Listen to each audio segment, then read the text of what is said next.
la Declaración Universal de Derechos Humanos en su preámbulo que el desconocimiento y el menosprecio de los derechos humanos han originado actos de barbarie ultrajantes para la conciencia de la humanidad. Por eso, muchas de estas violaciones constituyen crímenes internacionales y, ya sea por su magnitud o por ser parte de un plan, pueden configurar un crimen de lesa humanidad. En uno y otro caso, estos crímenes deben ser perseguidos por la comunidad de naciones y ser sancionados aquí y en Sebastopol, con severidad. Está con nosotros el doctor César Azabache, profesor de Derecho Procesal Penal de la Academia de la Magistratura y ex procurador adjunto, para pasar revista sobre lo avanzado hasta el momento por la Procuraduría y la Administración de Justicia en los casos de derechos humanos que atañen a la banda fujimontesinista. Bienvenido. ¿Qué tal? ¿Cómo estás? Días. Bueno, se ha hecho conocido recientemente que Alemania ya acata la orden de Interpol para detener a Fujimori si pisa terreno alemán. Y justamente el motivo de esto es la vinculación que tendría Fujimori en casos graves de violaciones de derechos humanos. ¿Qué provoca esta decisión de Alemania y qué podría acarrear como cadena, digamos? Bueno, como símbolo del compromiso internacional de los Estados europeos en la persecución de crímenes de lesa humanidad, la decisión, esto ya se ha dicho, es fundamental, ¿no? Creo que se ha puesto en evidencia que los Estados europeos, más allá de consideraciones de tipo político, están interesados en promover cualquier tipo de acción que pueda contribuir al desarrollo de una política mundial, global, de persecución y de desarrollo de la justicia en este tipo de asuntos. Es posible, entiendo que hay esfuerzos ya de los organismos de derechos humanos y de otras entidades afines, que este tipo de decisiones se generalicen y sería sin duda deseable que algunos otros estados tomen medidas de este tipo, ¿no? Como símbolo creo que es importante, creo que marca un hito importante en la persecución de estos casos y que no debe ser desaprovechado. Acá, al parecer, hay una suerte de paréntesis en el asunto de cómo se prosiguen los casos en los que están comprometidos tanto Fujimori como Vladimiro Montesinos en el tema de derechos humanos. Tenemos acá unos datos que quisiéramos compartir contigo. De las investigaciones preliminares en el Ministerio Público por corrupción, hay 97 que involucran a la banda fujimontesinista y solo 27 por derechos humanos, de un total de 124. 27 derechos humanos, pero de esas 27 han sido presentadas denuncias por el Ministerio Público ante el Poder Judicial solo en 7 casos. Hay otros 7 en que todavía no se ha hecho absolutamente nada. Y de lo mismo, las investigaciones preliminares en el Ministerio Público comprometen a Vladimiro Montesinos en 10 casos de violaciones de derechos humanos y a Alberto Fujimori en 7.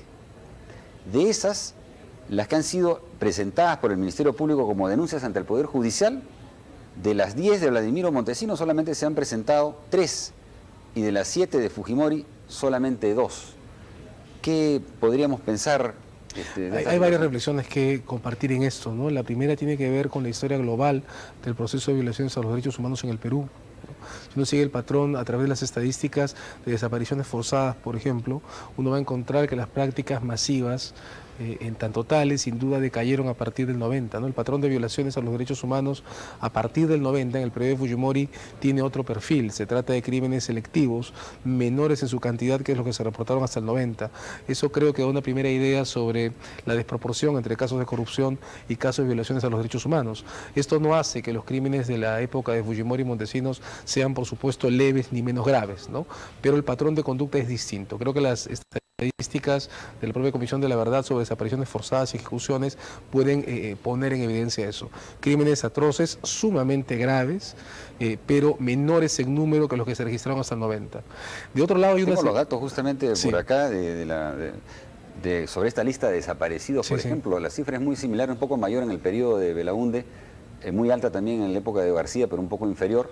Pero suman como 2.500 las desapariciones en ese periodo y cerca de 2.000 las que ocurren a lo largo de los 90, ¿no? Creo que habría que revisarlas, ¿no? Yo recuerdo incluso que los informes de coordinadores de derechos humanos mostraron un declive que llegó hasta 0 en el año 95. Hay un declive fuerte en los primeros años, hay un declive fuerte, y eso, como digo, no dice nada respecto a la mayor o menor gravedad de los hechos. Sin embargo, estadísticamente hay una diferencia. Ahora, pero por lo que toca al sistema anticorrupción, hay una segunda característica que creo que es más importante, y es que hay aquí un tema sumamente complicado que entra en lo que pueden ser el avance y las perspectivas de estos casos, ¿no? El sistema anticorrupción y de una manera casi implícita ha quedado muy afectado en lo que se refiere a su apreciación sobre las pruebas suficientes por un fenómeno, y ese fenómeno es el de los Vladivideos. De alguna manera la principal ventaja, pero también el principal límite del sistema anticorrupción es que su sentido común está construido alrededor de un tipo de prueba que es la prueba indiscutible de la imagen visual del momento en el que se comete el crimen.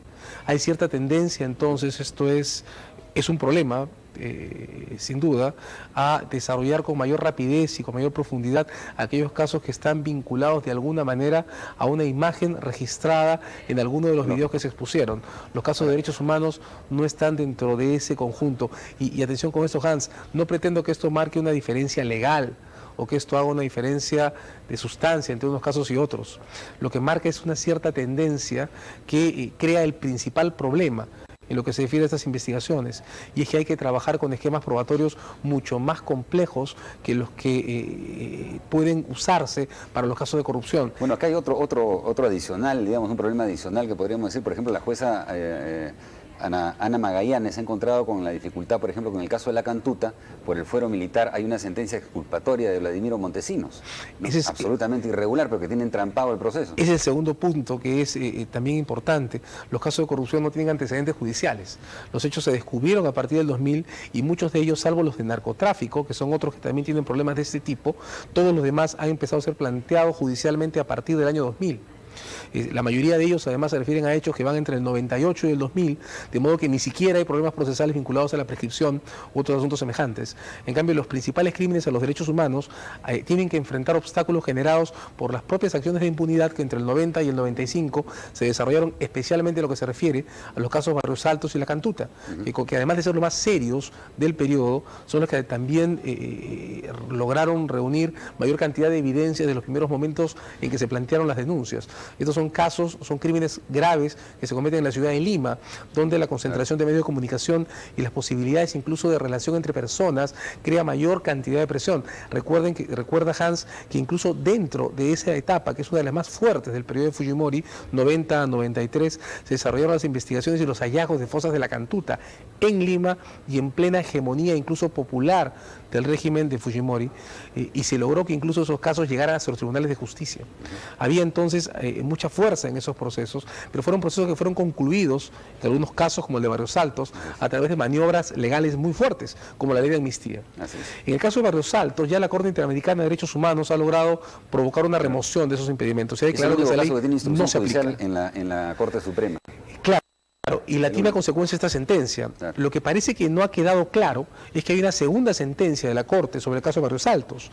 Luego que la Corte declaró que la ley de amnistía no genera derechos adquiridos en función de nadie, porque es una autoamnistía, es decir, una ley que sirve solo para evitar procedimientos judiciales y para nada más. Luego de esto, la Comisión Interamericana con la Coordinadora de Derechos Humanos promovieron una sentencia aclaratoria de la Corte, para que la Corte explicara si las consecuencias que había adoptado sobre la ley de amnistía debían ser extendidas a todos los casos a los que se había aplicado la ley o eran solo para el caso de Barrios Altos. Y la Corte ya declaró que sus consideraciones sobre la ley de amnistía se aplican a cualquier otro caso que tenga cobertura en ella. Exacto, eso puede ampararse. Correcto. Bueno. Hay, sin embargo, un problema más con esto, cierro la reacción a tu comentario, y es que el caso de la fiscal Magallanes, en lo que se refiere a La Cantuta, se refiere no a la aplicación de la ley de amnistía, sino una resolución que dictó la justicia militar en una denuncia que la propia justicia militar dictó para absolver a estos señores antes de tiempo. Pero eso, Hans, para todos está claro, no puede generar derechos adquiridos en función de nadie. De modo que es una situación que yo espero el Ministerio Público subsane lo antes posible. Así es. Aquí hay todavía bastante pan por rebanar y esperemos que se pueda avanzar más rápidamente. Muchas gracias, César. A tus órdenes. Por participación. Gracias. Bien. Vamos a una pausa.